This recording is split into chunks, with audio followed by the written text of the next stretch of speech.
मान सकते हैं, और इस पे आप हमारा मूल्यांकन करेंगे। और जो 20% हमारे यहाँ सर अच्छे बच्चे हैं, उनको आप पढ़ाने ही नहीं दे रहे हैं। इन चीजों को सर आप क्यों नहीं समझना चाहते?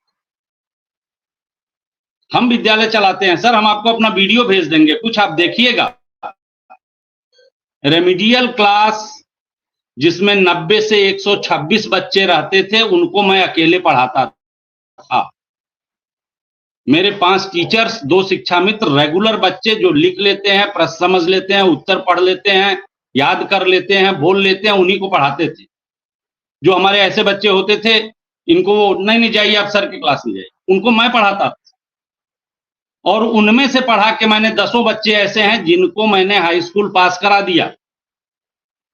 मेरे पास ये रिकॉर्ड है। लेकिन आप इस पर तो आप ध्यान ही नहीं देते हो।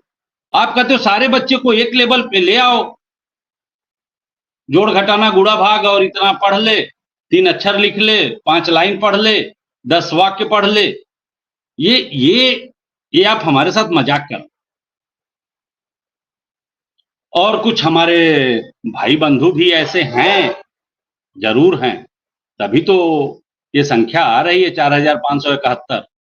इस पर भी हमको तो शर्म आती है, बाकी लोगों को आए ना आए। कैसे शिक्षक हैं भैया?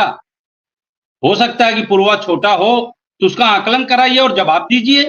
हमारे बगल में एक विद्यालय है, अक्सर वहां का मजाक लोग उड़ाते हैं। वहां कुल 22 ठो घर है, पोखरे के ऊपर बसा हुआ एक पूर्वा है। वहां के नेताजी कभी एमएलए हुआ करते थे, उनकी चलती थी, वो 2 कमरे बनवा के प्राइमरी स्कूल बनवा दिए गांव में। अब जिस गांव में कुल 22 घर हैं, वहां 54 बच्चे, 64 बच्चे बहुत हैं, कहां से लाया अध्यापक? तो ऐसे केसेस जो है उनको प्रूफ कराइए। ऐसे देखिए कोई आंकड़ा लिखता है मिश्रा जी तो बड़ा खराब लगता है,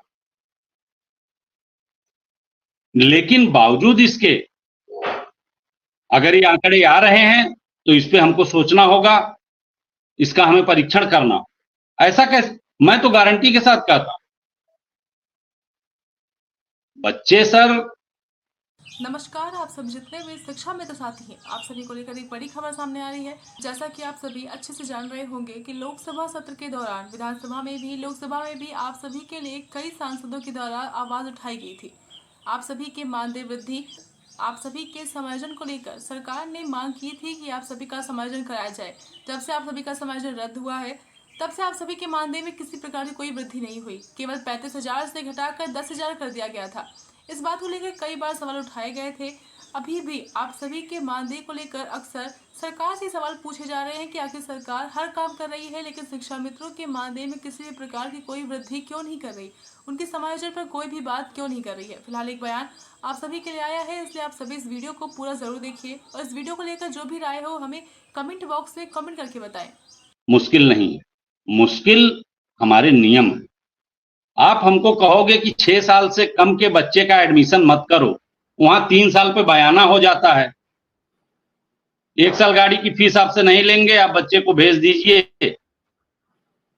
हफ्ते में 3 दिन भी भेज देंगे तो भी चलेगा।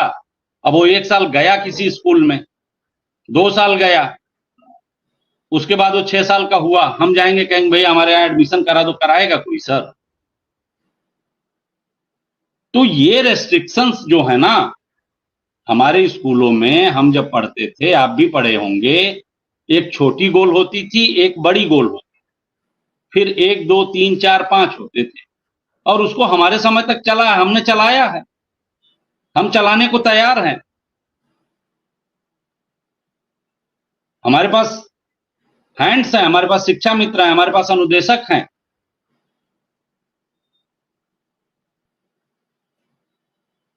हम चला लेंगे, लेकिन अब चलाने तो दो। आप तो हाथी काट दिए, 6 साल से कम 1 दिन तो एडमिशन नहीं। जब डाटा आया, कुछ बुद्धिजीवी बोलना शुरू किए, तो आपने जुलाई तक बढ़ा दिया।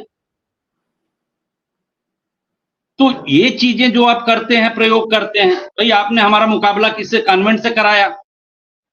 हम लोग मना करते रहे कि सर सत्र मत बदलिए। अब हमारी समस्या क्या है? हम मार्च में परीक्षा ले लेते हैं, और जब हम 31 मार्च को रिजल्ट डिक्लेयर कर देते हैं सर, तो अप्रैल और मई सर कटिया और बिनिया का सीजन होता है, फिर बच्चे एकदम फ्री। अध्यापक की मुश्किल ये होती है कि वो नामांकन का समय है, वो नया नामांकन करे कि ना आने वालों का नाम काटे कि उनके घर घूम के उनको वापस बुलाए, और उसी समय हमारे यहाँ जांच की 22 टीमें बनती हैं।